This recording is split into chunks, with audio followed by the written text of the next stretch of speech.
Dear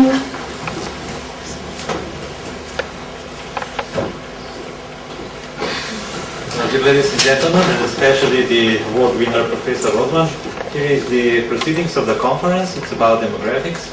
And the president is Janez Malačić, Professor Janez Malačić from Ekonomska fakulteta. But unfortunately, he's absent at the moment. So I will shortly present you some of the major ideas. Something strange is happening. And also, very strange things are happening in demographic terms. This is a long-term projection for year 2100. And you see that the developed regions are going to stay more or less the same in terms of the number of people. While if you look at the number of the rest of the world, you see that it's growing very rapidly. But it is assumed that around 2050, that growth will stall. And it will somehow come to an end. That's the projection of the United Nations, Eurostat, and so forth. Some short data, for example, if you look at years 1900 and 2050, Africa is going to prepare from 100 millions to 2 billions, okay, or 2 milliards. Yeah? And if you look at Europe, it will practically stay the same. And Africa will projected grow from 1 billion to 5.2 billion. So these numbers are really staggering if you look in the term of, let's say, 100 years.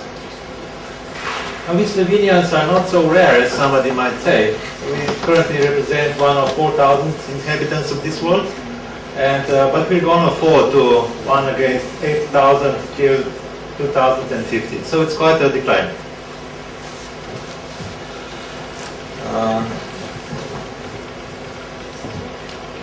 Now again, something strange happened. I'm very sorry, I have to try to another projection. There was supposed to be a video showing that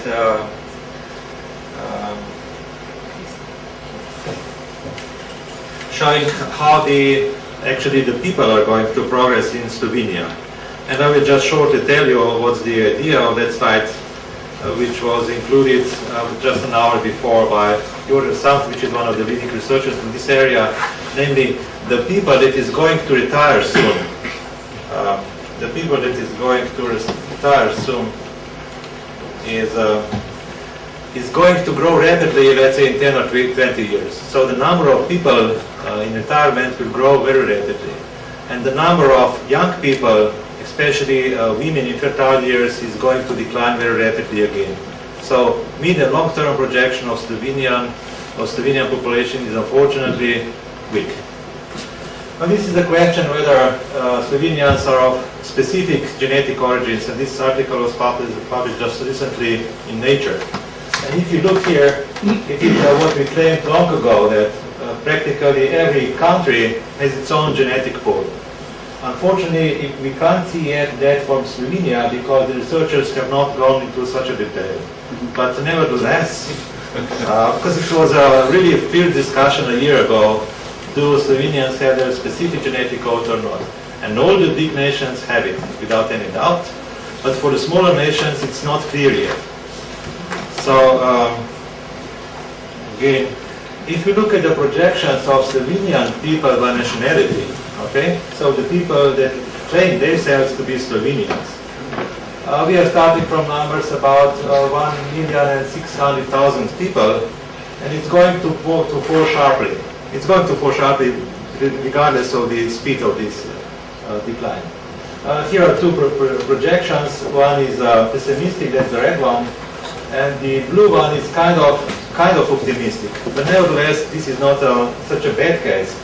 It's kind of more realistic ones, I would say, the blue one.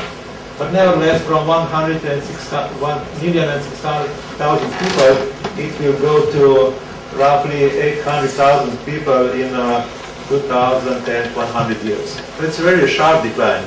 And especially in the midterm, let's say in 10 or 20 years, the pressure on the, let's say, the retirement system is going to grow very rapidly. So in the end, what is the task of the experts in this area, or the researchers in this area? first of all, we have to tell it to people. We have to tell it to politicians, to media, that you are aware what is going on. So knowledge is power. First, you have to understand that this is not some strange projection.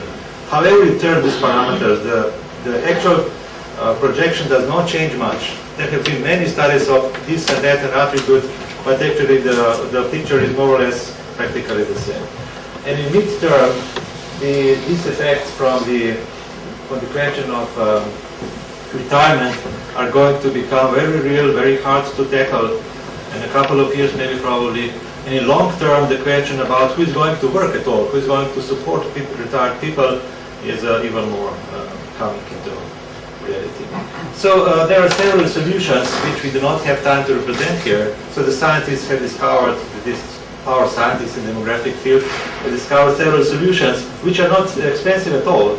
But the question is how to change the philosophy of the politicians and the people in the media to be aware of what is going on. Because typically we think about 1 year or two ahead, but this is actually a problem of 30 or 50 years or 100 years ahead. But then we should do something about it, and that's what we are doing. Thank you.